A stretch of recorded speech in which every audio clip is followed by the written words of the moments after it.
Assalamualaikum warahmatullahi wabarakatuh.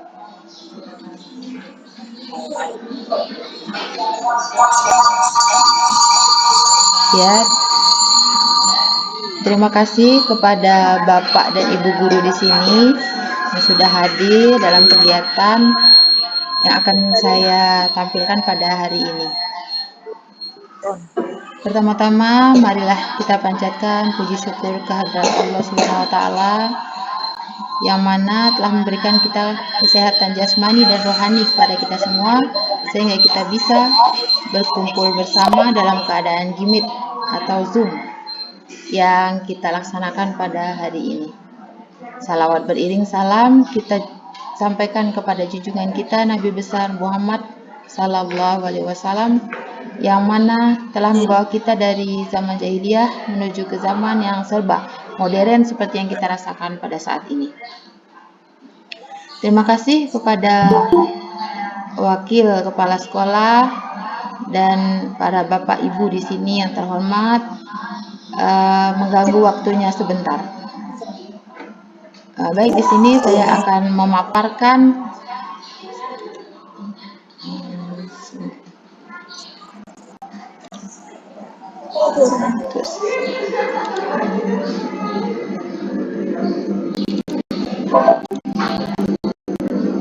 sudah kelihatan atau belum Bapak Ibu?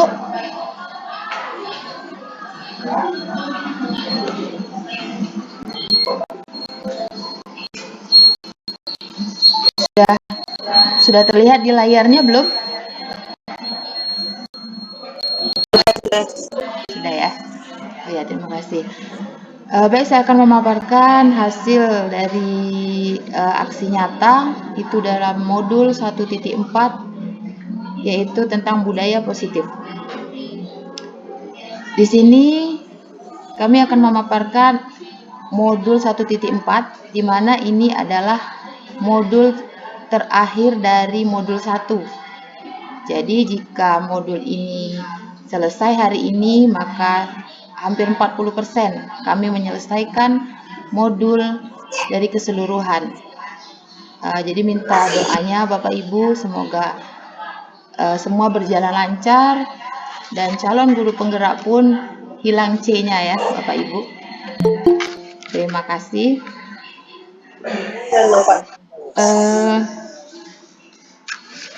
Masuk ke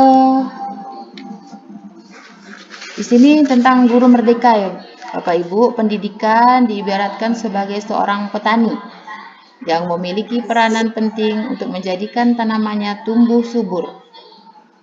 Jadi di sini murid-murid itu diumpamakan dengan tanaman jagung, di mana kita menanam jagung dan dipelihara dengan baik, maka akan tumbuh tetap jagung itulah tetapi yang berkualitas. Dan para petani dan tanah itu diibaratkan dengan sekolah, di mana tempat kita mendidik anak, nah itu diibaratkan dengan tanahnya. Dalam pelatihan ini kita lebih fokus ke tentang pendidikan merdeka, di mana yang telah dijelaskan oleh Ki Hajar Dewantara bahwa dengan kita lebih menuntun siswa.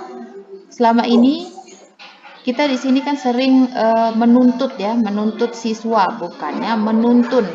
Jadi di sini kita lebih fokus ke menuntun siswa.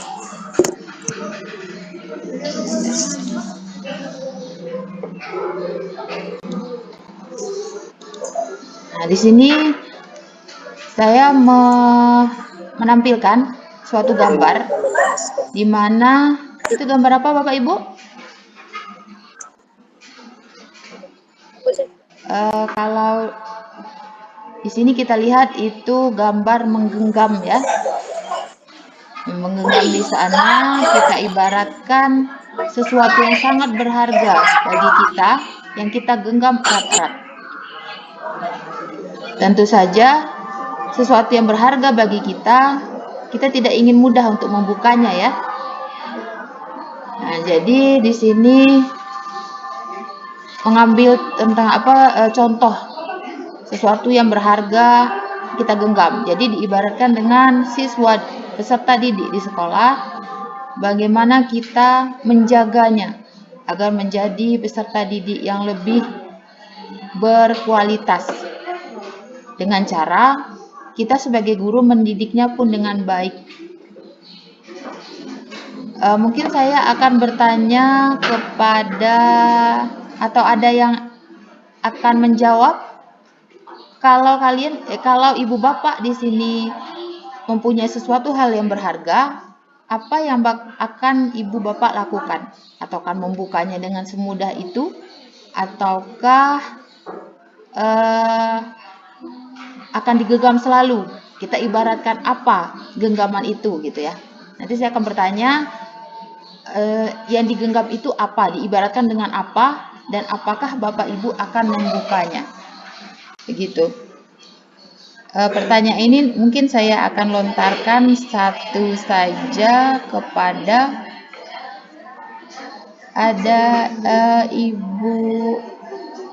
Ibu Laswin ada?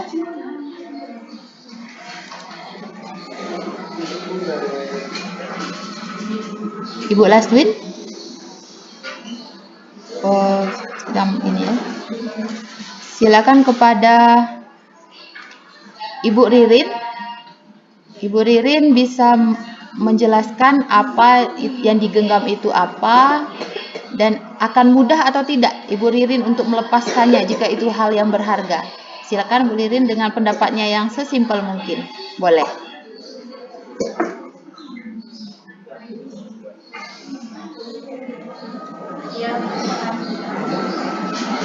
Suaranya Bu belum dihidupkan?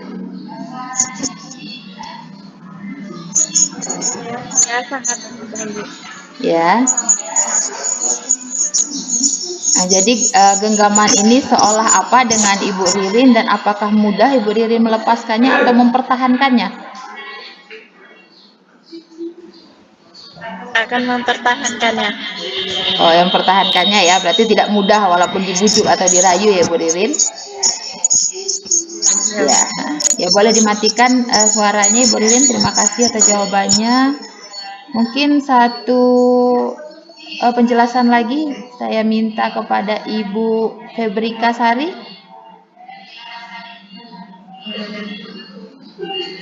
Ada Ibu Febrika?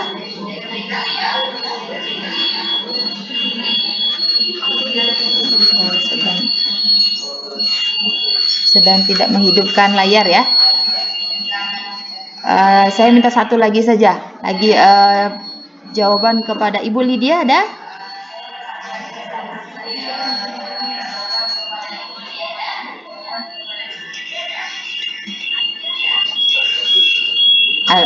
Saya tunjuk dengan bapaknya sajalah. Bapak Apriansah. Silakan Pak Apriansah. Kira-kira apa yang Bapak lakukan jika hal yang Bapak pegang itu adalah sesuatu yang berharga?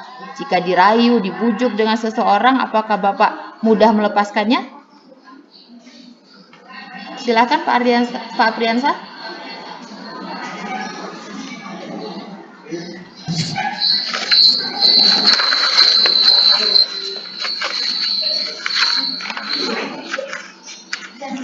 Ada Pak Apriansah di sini?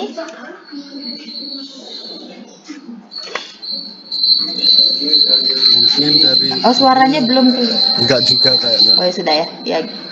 Gimana Pak?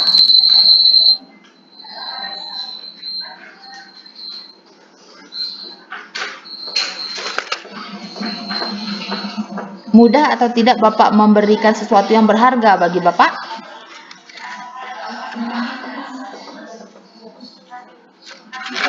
Tidak. Walaupun dibujuk ya Pak ya?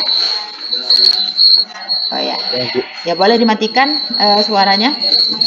Baik, dari dua penjelasan Bapak Ibu berarti semuanya berusaha mempertahankan apa yang apa yang menjadi sangat berharga di dalam kehidupannya. Mungkin yang berharga itu bisa anak, orang tua, mungkin. Di sini kita mengambilnya tentang siswa seperti itu. Baik, lanjut dengan materi berikut, dengan penjelasan berikutnya.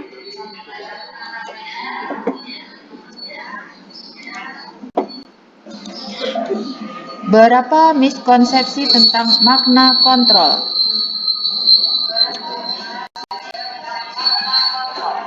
Nah, di sini kontrol kita sebagai guru kepada siswa, pada murid. Ya. Yang pertama, ilusi guru mengontrol murid. Nah, bagaimana cara kita mengontrol murid? Kalau selama ini kan kita dalam mereka belajar, dalam mereka menentukan pilihan di kelas, itu kita selalu mengontrol murid ya. Yang selama ini kita terapkan. Dan yang selanjutnya, ilusi bahwa semua penguatan positif, efektif, dan bermanfaat. Yang ketiga, ilusi bahwa kritik dan membuat orang merasa bersalah dapat menguatkan karakter. Nah, itu yang selama ini kita lakukan. Dan yang terakhir, ilusi bahwa orang dewasa memiliki hak untuk memaksa. Ya, seperti itu ya, selama ini kita selalu memaksa. Pokoknya kita sebagai orang yang lebih tua, sebagai guru, selalu memaksa siswa untuk dapat mentaati apa yang kita berikan kepada peserta didik dan bersifat sedikit memaksa.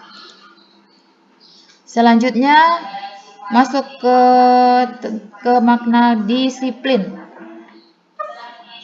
Apa itu disiplin? Nah, disiplin sering dihubungkan dengan hukuman dan ketidaknyamanan selama ini.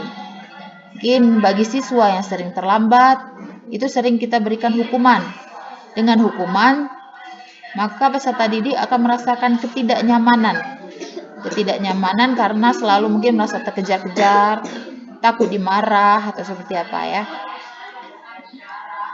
Nah, Ki Hajar Dewantara mengemukakan dengan bahasa Jawanya yaitu Mardika iku jarwane nora mung lepasing pangreh. Ning uga kuat kuasa amandiri priangga. Apa itu artinya? Yaitu tidak hanya terlepas dari perintah, akan tetapi juga cakap buat memerintah diri sendiri. Nah, maksudnya di sini adalah kita jangan terlalu menekan peserta didik untuk selalu kita perintah, tetapi dia bisa memiliki rasa tanggung jawabnya untuk dapat menaati semua peraturan yang ada di sekolah maupun di kelas. Disiplin di sini berarti mereka bisa bertanggung jawab tanpa harus kita paksa, harus kita hukum, atau merasakan ketidaknyamanan kepada mereka.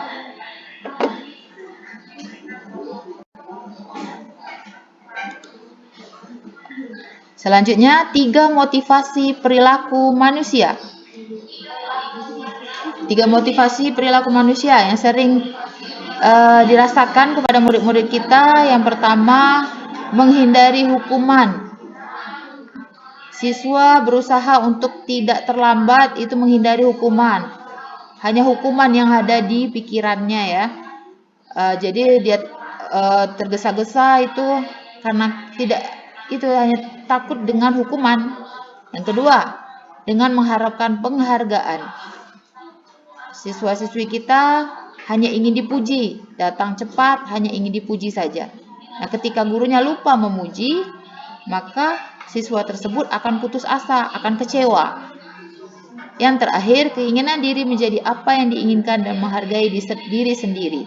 Nah, yang ketiga inilah yang akan kita terapkan di kemudian hari yang sangat diharapkan, yaitu keinginan diri menjadi apa yang diinginkan dan menghargai diri sendiri. Jadi, ketika siswa tidak terlambat, itu karena wujud dari dia menghargai dirinya sendiri. Dia tidak bertanggung jawab.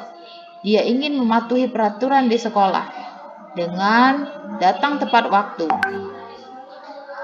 Jadi, Tiga motivasi perilaku manusia di sini yang sangat disarankan adalah yang nomor 3, yaitu keinginan diri menjadi apa yang diinginkan dan menghargai diri sendiri. Baik, selanjutnya kita menghubungkan antara hukuman, konsekuensi, dan restitusi. Di sini hukuman dan konsekuensi adalah yang sering kita laksanakan selama ini juga ya Bapak Ibu. Hukuman itu merupakan tindakan yang bersifat tidak terencana atau tiba-tiba, bersifat satu arah dari pihak guru yang memberikan dan murid hanya menerima, berupa fisik maupun psikis. Murid anak disakiti oleh suatu perbuatan atau kata-kata. Contohnya fisik apa? Misalnya siswa datang terlambat atau dia loncat pagar. Akhirnya kita memberikan hukuman yang secara tiba-tiba. Kita akan menyuruh push up, nah itu dengan fisiknya, atau lari keliling lapangan. Dan jika psikisnya mungkin sedikit kalimat marah, sindiran misalnya. Kamu ini terlambat sekali, terlambat. Misalnya dasar pemalas, kesiangan itu karena pemalas, suka tidur malam. Nah, seperti itu akan menyakiti psikis dari murid.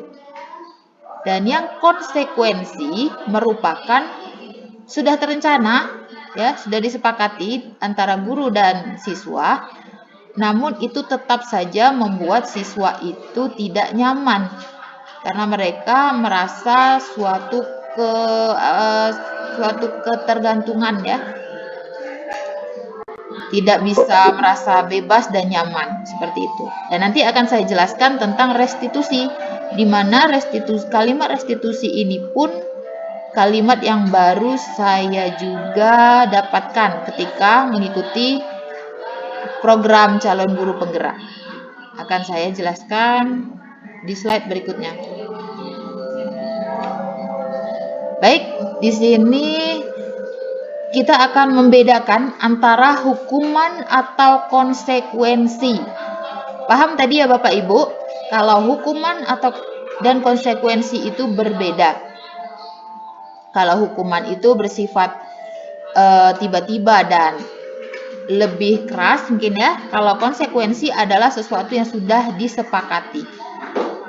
Mari kita baca sama-sama. Di sini berjemur di lapangan basket pukul 12 siang karena mengobrol dengan teman. Di sini termasuk hukuman atau konsekuensi Bapak Ibu? Nah, selanjutnya lari mengelilingi lapangan basket 2 kali karena terlambat hadir di sekolah. Ini coba Ibu Siti Lutfia, ini termasuk hukuman atau konsekuensi? Ibu Siti? Mikrofonnya belum dihidupkan ya? Hukuman, Bu. Oh, hukuman ya. Selanjutnya membersihkan coretan yang dibuatnya di meja tulis. Ibu Nesa, kira-kira ini apa Bu Nesa? Konsekuensi atau hukuman? Ya, hukuman ya. Hukuman, nanti kita lihat hasilnya ya Ibu Bapak. Murid diminta untuk push up 15 kali karena tidak menggunakan masker di sekolah. Siapa yang bisa menjawab ini kira-kira hukuman atau konsekuensi Bapak Ibu? Nah, di sini ada jawabannya langsung. Tadi sudah ada yang menjawab ya. Berjemur di lapangan basket karena pukul 12 siang karena mengobrol dengan teman itu termasuk hukuman. Karena ini hukumannya terlalu berat ya. Karena mengobrol dengan teman itu dijemur. Nah, yang kedua, lari mengelilingi lapangan basket 2 kali karena terlambat hari di sekolah. Di sekolah. Berarti ini termasuk hukuman juga. Membersihkan coretan yang dibuatnya di meja tulis. Ini termasuk konsekuensi ya, karena membersihkan coretan itu berhubungan dengan tulis. Selanjutnya murid diminta untuk push up 15 kali karena tidak menggunakan masker ke sekolah, ini termasuk hukuman. Dan yang terakhir, menggantikan kertas tugas teman yang telah dicoret-coret, jawabannya konsekuensi. Jadi di sini jawaban Ibu Bapak tadi ada yang benar, ada yang salah. Mungkin kita akan lebih paparkan kembali selanjutnya. Di sini kita akan bahas tentang penghargaan. Menurut Alfie Kohn mengemukakan bahwa penghargaan maupun hukuman adalah cara-cara mengontrol perilaku seseorang yang menghancurkan potensi untuk pembelajaran yang sesungguhnya. Secara ideal, tindakan belajar itu sendiri adalah penghargaan sesungguhnya. 8 pernyataan Kohn antara lain ketergantungan, tidak efektif, merusak hubungan, mengurangi ketepatan, mematikan kreativitas, menghukum, dan motivasi diri. Di sini akan saya jelaskan satu persatu. Ketergantungan. Misalnya si Ani, dia selalu mengerjakan tugasnya dengan tepat waktu. Ini tergantung dengan penghargaan, tergantung dengan pujian saja dia mengerjakannya. Yang kedua, tidak efektif. Yang ketiga, merusak hubungan ya. Misalnya terjadilah kecemburuan terhadap siswa yang lain karena dia merasa si Ani tadi selalu diberikan penghargaan sementara dia tidak, karena dia tidak bisa tepat waktu mengumpulkan tugas. Selanjutnya, mengurangi ketepatan karena jiwa tanggung jawabnya yang masih kurang. Selanjutnya, mematikan kreativitas karena tadi terlalu tergantung dengan penghargaan. Menghukum, ya, motivasi diri. Itu tadi motivasi dirinya menjadi rendah karena hanya tergantung dengan penghargaan. Nah, di sini akan kita bahas tentang apa itu restitusi. Kebetulan restitusi ini adalah yang saya bilang tadi, kalimat yang masih terasa asing yang akan kita bahas di pertemuan ini. Sebelum masuki materi tentang restitusi, mari kita mungkin ice breaking sebentar ya Ibu Bapak, karena mungkin sudah agak lesu atau bagaimana dari tadi saya yang ngomong terus. Nanti silahkan dihidupkan mikrofonnya ketika akan menjawab. Di sini kita akan bermain sambung kata. Sambung kata di sini seperti apa? Misalnya saya sebutkan kuda. Nah, terakhirnya itu kan da. Misalnya dapat. Nah, setelah itu pat. Pat itu apa setelahnya? Paham Bapak Ibu? Saya minta semua karena saya akan orang satu-satu. Sudah dihidupkan? Baik, saya akan mulai dengan kata restu. Saya tunjuk Ibu Nabila. Apa Bu? Oke, tua. Tua A berarti A. Pak Fiansa? Kata apa diawali dengan A? Apa? Berarti Pa. Pa dilanjutkan Ibu Siti. Pasar. Sar kepada Ibu Putri. Sar. Apa Ibu Putri? Sari. Sari. Sat. Ya. Ri. Ri coba Pak Ardi. Risau. Risau. Oke, berarti sudah pada nyambung ya, berarti sudah mulai konsentrasi kembali. Silahkan dimatikan mikrofonnya. Terima kasih. Kita akan di sini saya akan kembali lagi melanjutkan tentang apa itu restitusi. Ya, restitusi di sini adalah proses menciptakan kondisi bagi murid untuk memperbaiki kesalahan mereka sehingga mereka bisa kembali pada kelompok mereka dengan karakter yang lebih kuat. Restitusi juga merupakan proses kolaboratif yang mengajarkan murid untuk mencari solusi untuk masalah mereka dan membantu murid berpikir tentang orang seperti apa yang mereka inginkan dan bagaimana mereka harus memperlakukan orang lain. Ya, jadi di sini semua manusia itu selalu akan mempunyai kesalahan. Namun di sini kita akan menimbang, memberikan masukan untuk peserta didik merubahnya dengan cara kita membinanya tanpa menghukum tadi ya, seperti yang selalu kita terapkan selama ini, yaitu hukuman, konsekuensi yang masih ternyata konsekuensi pun masih memberatkan siswa-siswi kita di sini.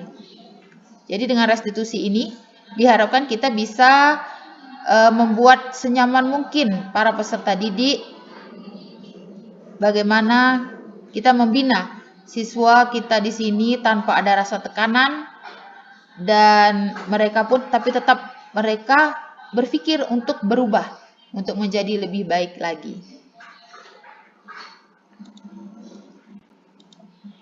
Nah, di sini kita akan bahas tentang keyakinan kelas. Ya. Di sini mungkin kalimat ini pun sesuatu hal yang baru, yang kami pun baru dengar juga di program calon guru penggerak. Nah, keyakinan kelas, bukan peraturan kelas, seperti yang kita terapkan selama ini. Keyakinan kelas itu lebih ke hati ya, lebih ke yakin seperti itu. Tapi kalau peraturan itu ini lebih ke sedikit memaksa karena peraturan seperti itu. Sebagai contoh tadi perbedaan antara keyakinan dengan peraturan, mungkin saya ambil contohnya seperti ini ya. Seperti kita naik motor di lampu merah, nah itu kan ada lampu warna merah, hijau, kuning. Itu kita akan taati mungkin di saat siang saja. Tapi nanti kalau kita lewat saat malam hari, ketika sepi, itu rata-rata akan tetap menerobos ya Bapak Ibu. Lihat kiri kanan, nggak ada orang. Tengah malam tidak akan ada polisi, akhirnya tetap diterabas seperti itu, diterobos seperti ya. Dan kalau keyakinan kelas ini karena berhubungan dengan hati, keyakinan kelas, kesepakatan yang sudah disepakati, maka kita berpikirnya walaupun malam akan tetap diikuti karena ini bersangkutan dengan keselamatan diri saya seperti itu. Itu ya perbedaannya, contoh yang kita alami dalam kehidupan sehari-hari. Di sini ada dipaparkan tentang prosedur pembentukan keyakinan sekolah atau kelas. Nah, kita bahas satu persatu. 1. Mempersilahkan warga sekolah atau murid-murid bercurah pendapat tentang peraturan yang perlu disepakati. Nah, di sini kita akan mengadakan seperti musyawarah, kesepakatan, apa yang akan kita bahas, apa yang akan kita jadikan suatu keyakinan kelas. 2. Mencatat semua masukan-masukan. Jadi semua peserta didik di sini mempunyai kesempatan untuk dapat menyampaikan pendapatnya tentang keyakinan kelas yang akan dibuat. 3. Susunlah keyakinan kelas sesuai prosedur pembentukan keyakinan sekolah. Nah, di sini kita akan bersama-sama membentuk suatu keyakinan kelas sesuai prosedurnya.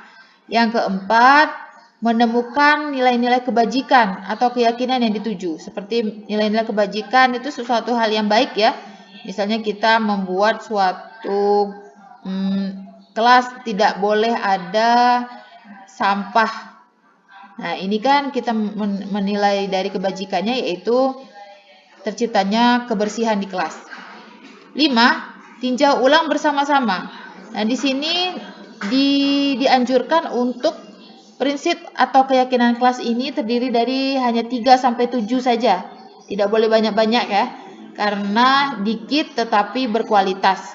Karena kalau terlalu banyak, ini dikhawatirkan peserta didik akan lupa Seperti itu. Jadi kita ambil sedikit tapi sudah mencakup semuanya dan mudah untuk diingat. Yang keenam itu menyetujui bersama. Menyetujui bersama-sama, jadi tidak ada lagi yang merasa keberatan dengan kesepakatan tersebut. Ketujuh, terakhir, melekatkan keyakinan kelas sekolah di dinding kelas di tempat yang mudah dilihat semua warga kelas. Nah, setelah kita sama-sama menyetujuinya, kita tempelkan di dinding kelas di tempat yang mudah untuk dilihat semua warga kelas.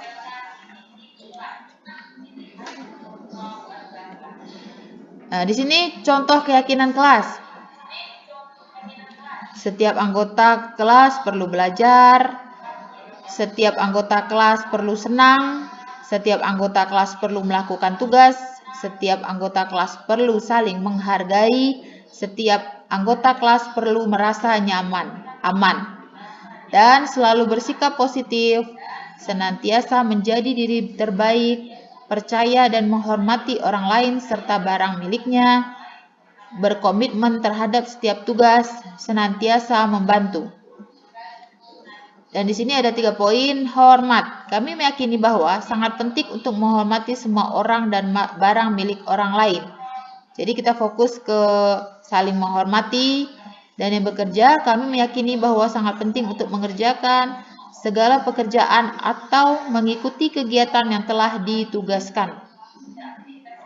Diterima dan dimiliki. Kami meyakini bahwa sangat penting untuk merasa diterima pada suatu kelompok dan saling peduli satu dengan yang lain. Itu sebagai contoh keyakinan kelas. Nah, di sini ada 5 kebutuhan dasar manusia. Yang pertama itu bertahan hidup ya, yang utama.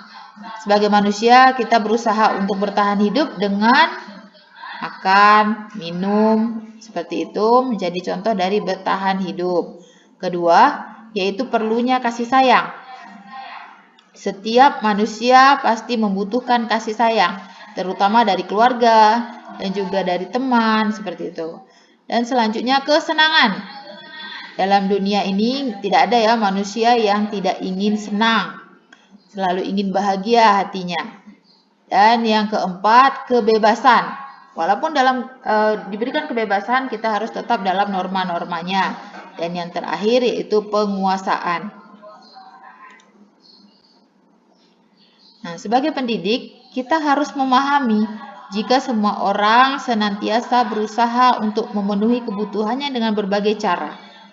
Nah, terkadang manusia itu tidak bisa memenuhi kebutuhannya, maka akan menyimpang untuk melakukan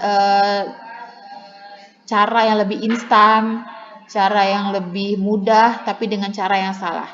Bila mereka tidak bisa mendapatkan kebutuhannya dengan cara positif, mereka bisa melanggar peraturan atau melakukan hal-hal yang tidak sesuai dengan nilai-nilai kebajikan. Itu ya rata-rata manusia seperti itu, maka diperlukan semua kontrol itu dari guru terutama. Di sini ada tentang namanya dunia berkualitas. Apa itu dunia berkualitas? Adalah tempat khusus dalam pikiran kita. Tempat kita menyimpan gambaran representasi dari semua yang kita inginkan. Bisa berisi orang-orang, hal-hal dan apa saja yang terbaik dalam hidup kita dan membuat kita merasa bahagia terpenuhi kebutuhan dasar kita. Murid kita juga mempunyai gambaran dunia berkualitas. Ya, jadi orang dewasa maupun murid mempunyai dunia berkualitas. Nah, tentunya sebagai guru, kita ingin mereka memasukkan hal-hal yang bermakna dan nilai-nilai kebajikan yang hakiki ke dalam dunia berkualitas mereka. Bila guru dapat membangun interaksi yang memerdekakan murid, maka murid akan meletakkan dirinya sendiri sebagai individu yang positif dalam dunia berkualitas karena mereka menghargai nilai-nilai kebajikan. Baik, kita akan masuk ke 5 posisi kontrol guru. Yang pertama itu bersikap menghukum. Ya, lihat di situ gambarnya sudah membawa alat pukul ya. Nah, Jadi bagi siswa yang melanggar peraturan itu sudah ketakutan karena sudah gurunya sudah akan memberikan suatu hukuman. Nah, itu sebagai penghukum ya, bukan harus selalu dipukul, tetapi dengan bentakan pun bisa, dengan lisan seperti itu menjadi contoh dari menghukum. Yang kedua, membuat merasa bersalah. Contohnya apa? Misalnya, nak, kalian ribut sekali di kelas. Kalau kalian seperti itu, bisa-bisa ibu dimarah dengan kepala sekolah. Nah, itu membuat merasa bersalah. Jadi mungkin siswa tidak akan merasa nyaman. Guru saya akan dimarah gara-gara saya. Nah, itu merupakan pembuat merasa bersalah. Yang ketiga, yaitu sebagai teman. Ya, sebagai teman ini mungkin nyaman, untuk siswa pun nyaman ya. Contohnya sangat dekat sekali dengan siswa, tetapi ini tidak tidak diperbolehkan juga kalau terlalu kita sebagai teman, karena tidak ada lagi batas antara murid dengan guru. Ya, sedangkan kan siswa dan guru harus tetap ada batasannya dari cara berkomunikasi dan selanjutnya. Di sini ada pemantau juga. Kalau pemantau di sini hanya lewat observasi, hanya melihat saja hari ke hari seperti itu. Apa perubahannya hanya dipantau saja seperti itu ya. Dan ini posisi kontrol yang terakhir, manajer. Ini yang sangat dianjurkan karena di sini kita akan mengadakan suatu proses-proses tingkatan-tingkatan dalam manajer. Ya, yang akan kita terapkan nanti, yang kebetulan ini sudah saya praktikkan dan dalam tugas pun sudah saya kirim. Seperti itu, nanti kita akan tonton bersama-sama. Baik, di sini saya akan menampilkan contoh dari guru dari 5 posisi kontrol guru. Ya.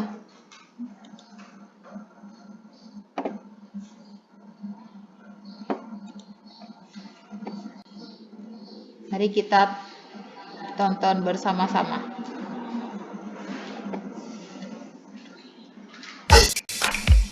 This is Dave, head of marketing at a ketchup company about to use Grammarly to handle a tight debt.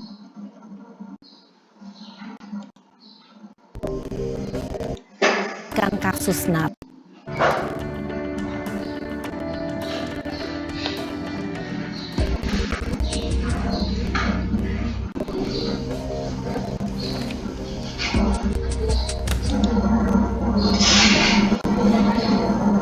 Naren! Sini kamu! Selamat pagi, Bu. Selalu terlambat. Kamu deh, pasti terlambat. Maaf, Bu. Saya... Apa? Apa coba? Alasan kamu apa lagi? Kapan sih kamu tidak terlambat? Malas sekali ya kamu jadi anak. Saya... Dasar pemalas. Gak kapok-kapok sih kamu. Sudah berapa kali terlambat? Sana, keliling lapangan basket 2 kali. Kenapa saya harus keliling lapangan basket, Bu? Kenapa? Kamu mau lawan ibu? Berani-beraninya jawab. Sudah terlambat, masih berani jawab pula. Sekarang, keliling lapangan basket 5 kali sekalian. Biar kapok. Cepat. Pergi sana ke lapangan basket. Posisi penghukum biasanya berbicara dengan nada tinggi, menghardik, menunjuk-nunjuk, menyakiti, dan menyindir.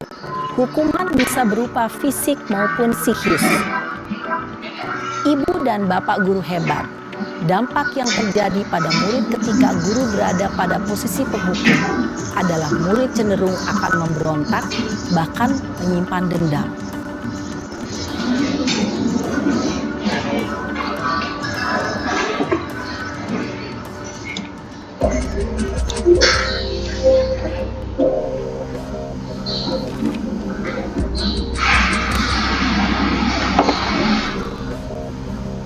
Naren!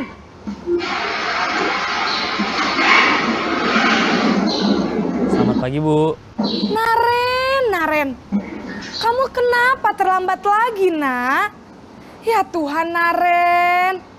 Kamu senang ya bikin ibu susah ya? Kalau kamu terlambat lagi, nanti ibu yang ditegur bapak kepala sekolah, Nak. Disangka ibu tidak bisa membina kamu. Duh, gimana ini? Maaf, Bu. Duh, Gusti Naren. Kamu suka ya kalau ibu ditegur bapak kepala sekolah? Terus, sekarang ibu harus tulis apa ini di buku absen? Ini kamu sudah sering terlambat loh. Ibu harus apa coba? Maaf, Bu. Maaf sekali. Ya sudah, lain kali jangan bikin ibu susah lagi ya, Nak ya. Ibu tidak akan kuat lagi kalau kamu begini terus.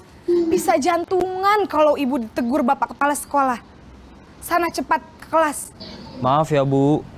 Maaf sekali. Posisi pembuat rasa bersalah, berbicara dengan tebal dan emosi.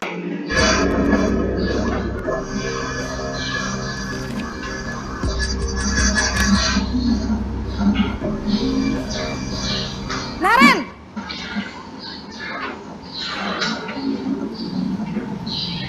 Selamat pagi, Bu. Wah, sudah jam berapa ini, Nak? Terlambat lagi ya, sayang. Iya, Bu. Habis ibu saya lupa bangunkan saya, Bu. Kamu malah menyalahkan ibu kamu. Kamu bukannya anak yang larinya paling kencang. Kok terlambat sih? Iya, Bu. Saya memang terlambat bangun tadi. Jadi, biarpun saya lari kencang, tetap gak kekejar, Bu. Ya sudah sana. Nanti lain kali larinya lebih kenceng lagi ya. Biar gak terlambat lagi. Bikin seneng ibu. Demi ibu. Bisa kan? Bisa lah, Bu. Ya sudah sana masuk kelas. Ibu beresin urusan absen kamu. Kamu ini ada-ada saja.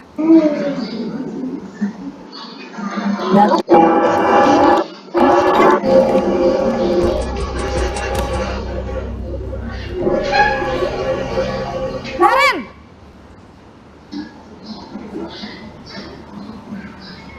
Selamat pagi, Bu. Naren, apa peraturan sekolah kita tentang jam berapa kita harus masuk sekolah, Nak? Kita harus di sekolah jam 7, Bu. Iya, betul. Sekarang sudah jam 7.20. Naren sudah tahu konsekuensinya jika terlambat hadir. Paham, Bu. Saya harus tinggal kelas pas jam istirahat selama 20 menit. Iya, benar. Konsekuensinya demikian. Jadi nanti jam 9.30 pas istirahat, kamu harus tinggal di kelas, kerjakan tugas tambahan untuk ketertinggalan kamu, ya. Baik, Bu. Posisi pemantau mengandalkan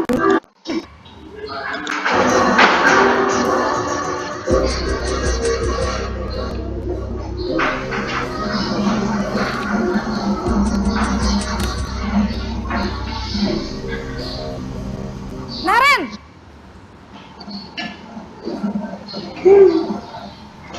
Selamat pagi, Bu. Selamat pagi, Naren. Maaf, Bu. Saya terlambat. Iya, sekolah masuknya jam 7, sekarang sudah jam 7.20. Jadi sekarang bagaimana ini, Naren? Maaf, Bu. Saya lupa setel alarm saya semalam. Baiklah, menurut kamu, keyakinan sekolah yang mana yang perlu kamu tingkatkan? Menghargai diri sendiri dan orang lain mungkin ya, Bu. Setuju. Jadi, apakah Naren meyakini prinsip saling menghormati tersebut? Iya, Bu.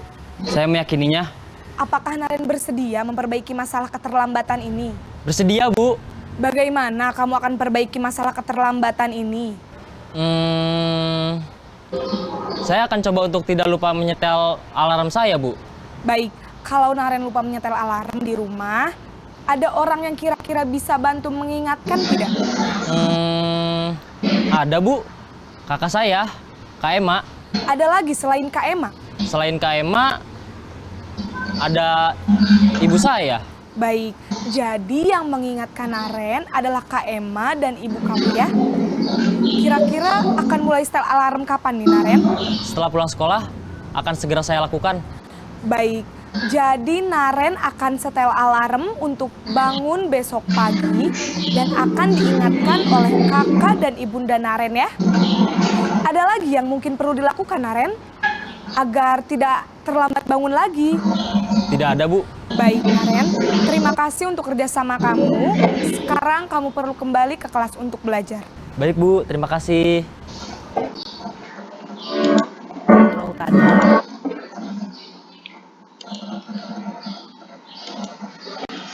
Baik, Bapak Ibu, kita sudah sama-sama di sini melihat tentang 5 posisi kontrol guru. Tentu yang terbaik ya, kita ambil kesimpulan itu di nomor 5, yaitu sebagai manajer.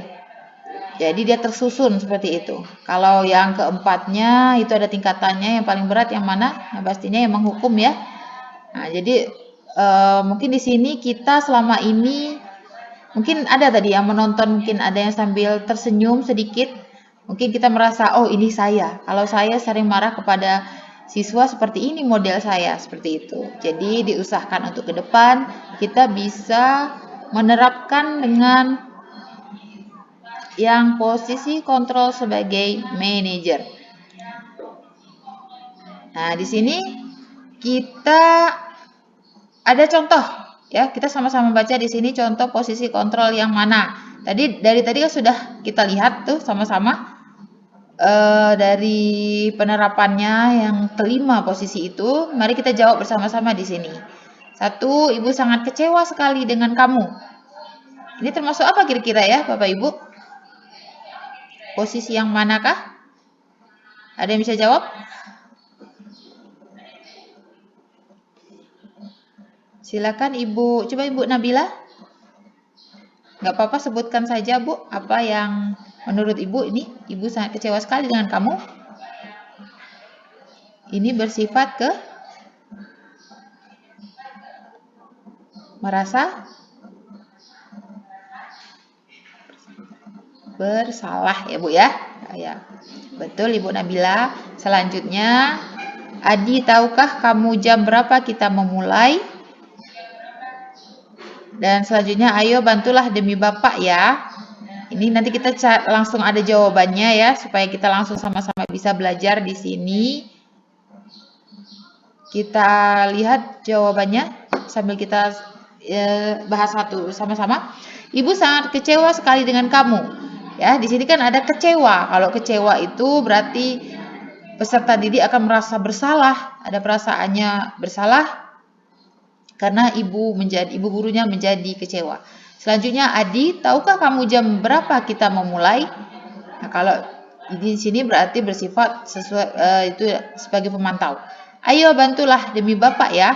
Nah, itu kan demi Bapak, berarti merasa sebagai teman. Apa rencana kamu untuk memperbaiki hal ini? Nah, ini sebagai yang kita pilih yang seharusnya diterapkan, yaitu sebagai manajer. Pasti selalu yang terakhir selesai. Nah, itu termasuk penghukum. Selanjutnya, gimana coba kalau orang tua kamu tahu kamu berbuat begini? Nah, ini menimbulkan yaitu suatu pembuat rasa bersalah. Kamu selalu saja salah. Ini menjadi contoh sebagai penghukum. Dan yang terakhir, ya, jadi kamu terlambat. Kira-kira bagaimana kamu akan memperbaiki masalah ini? Ini disuruh memikirkan dulu peserta didiknya, berarti sebagai manajer di sini ya. Jadi saya harapkan kita sama-sama mengerti mungkin posisi kontrol kita selama ini sebagai apa, dan kita akan sama-sama memperbaikinya, sama-sama belajar ya Bapak Ibu. Nah, di sini ada pendekatan segitiga restitusi ya. Di sini ada gambar segitiga. Nah, di sini kita ada prosesnya masing-masing. Mungkin pertanyaannya bagi siswa yang terlambat misalnya, kamu tentu punya alasan mengapa melakukan itu. Apa alasannya dia terlambat? Adakah cara yang lebih efektif untuk mendapatkan apa yang kamu butuhkan? Misalnya perhatian dari orang tuanya untuk selalu membangunkan dia pagi. Keyakinan kelas apa yang telah kita sepakati? Nah, dalam kelas sudah menyepakati untuk tidak terlambat datang ke sekolah. Selanjutnya, kamu ingin menjadi orang yang seperti apa? Ya, Selanjutnya lagi, setiap orang pasti pernah melakukan kesalahan. Nah, disampaikan kepada siswa, ya setiap orang selalu akan mempunyai suatu kesalahan dan kita sama-sama memperbaikinya. Selanjutnya lagi, kamu bukan satu-satunya yang pernah melakukan ini, tetapi mari kita bersama-sama memperbaiki diri. Seperti itu ya. Kembali lagi, di sini segitiga restitusi itu ada 3 langkah. Yang pertama, menstabilkan identitas, bertujuan untuk mengubah identitas anak dari orang yang gagal karena melakukan kesalahan menjadi orang yang sukses. Berbuat salah itu tidak apa-apa. Tidak ada manusia yang sempurna. Saya juga pernah melakukan kesalahan seperti itu. Ini kalimatnya ya, kita bisa menyelesaikan ini. Bapak Ibu tidak tertarik mencari siapa yang salah, tapi Bapak Ibu ingin mencari solusi dari permasalahan ini. Selanjutnya, kamu berhak merasa begitu. Apakah kamu sedang menjadi teman yang baik buat dirimu sendiri? Nah, itu kalimat dari menstabilkan identitas. Selanjutnya, yang kedua, sisi kedua, validasi tindakan yang salah. Memahami alasannya berhubungan dengan 5 kebutuhan dasar manusia. Dari setiap orang pasti akan melakukan yang terbaik di waktu tertentu. Contoh kalimat lagi, padahal kamu bisa melakukan yang lebih buruk dari ini ya. Selanjutnya, kamu pasti punya alasan mengapa melakukan hal itu. Kamu patut bangga pada dirimu sendiri karena kamu telah melindungi sesuatu yang penting buatmu. Kamu boleh mempertahankan sikap itu, tapi kamu harus menambahkan sikap yang baru. Itu dari segitiga restitusi, validasi tindakan yang salah. Yang terakhir, yang sisi 3, yaitu menanyakan keyakinan. Kalimatnya apa di sini? 1. Apa yang kita percaya sebagai kelas atau keluarga? Apa nilai-nilai umum yang kita telah sepakati? 3. Apa bayangan kita tentang kelas yang ideal? Yang terakhir, kamu mau jadi orang yang seperti apa? Ya, itu sudah habis dari pertanyaannya. Yang selanjutnya adalah, ya kita di penghujung waktu ya. Di penghujung waktu kita sudah sama-sama belajar kita ya, Bapak Ibu. Di sini saya bukan untuk menggurui, tetapi saya ingin berbagi. Karena di dalam suatu hal yang kita dapatkan dari pendidikan apapun itu harus dibagikan. Karena tidak hanya mentok di diri kita sendiri, tapi kita bagi di sini. Bersama-sama kita belajar. Nah, sebelum saya tutup, saya mau meminta dua dari Bapak Ibu di sini umpan balik dengan apa yang sudah saya tampilkan di sini, yang sudah saya jelaskan di sini. Pak Ardi ada?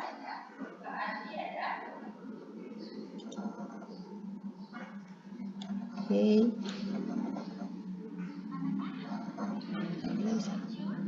Kalau Ibu Nabila bisa, Bu, untuk menjelaskan adakah manfaat yang saya berikan di sini? Dengan kalimat yang sederhana saja, Bu. Silahkan disampaikan. Nah, ada manfaatnya, Bu. Ya, manfaatnya apa, Ibu, untuk yang bisa kita terapkan kepada siswa di sini?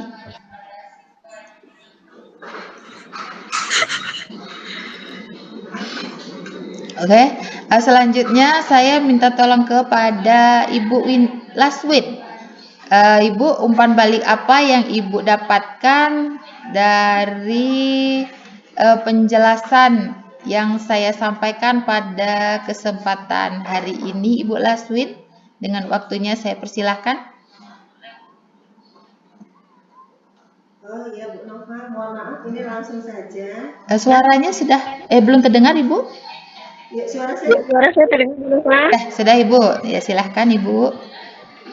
Iya, Bu Nova. Jadi dari hasil Bu Nova, saya dapat mengambil kesimpulan atau refleksi bahwa peraturan sekolah yang kita buat itu masih kurang tepat dan perlu diperbaiki menjadi suatu ke kesepakatan atau apa tadi saya lupa Bu Nova istilahnya karena ini baru. Restitusi, keyakinan kelas. Keyakinan kelas kalau tidak salah tadi Bu Nova sampaikan ya. Jadi itu yang mungkin bisa saya refleksikan atau saya tangkap dari materi yang Bu Nova sampaikan. Terima kasih Bu Nova. Iya, terima kasih Ibu atas umpan baliknya. Mungkin saya minta satu umpan balik kembali dengan ada Ibu Febrika. Ibu Febrika ada? Bapak Ardi? Baik, berarti dua umpan balik di sini saya terima dan terima kasih banyak atas kehadirannya Ibu Bapak sudah meluangkan waktunya untuk acara berbagi saya pada hari ini. Semoga apa yang saya sampaikan bisa kita terapkan bersama-sama di sekolah dan menciptakan peserta didik kita menjadi peserta didik yang lebih termotivasi, merasakan nyaman di sekolahnya sesuai dari pengajaran Ki Hajar Dewantara. Baik, saya di sini minta maaf jika ada kesalahan dan kepada Allah saya mohon ampun. Wabillahi taufiq wal hidayah. Wassalamualaikum warahmatullahi wabarakatuh. Assalamualaikum warahmatullahi wabarakatuh. Waalaikumsalam warahmatullahi wabarakatuh.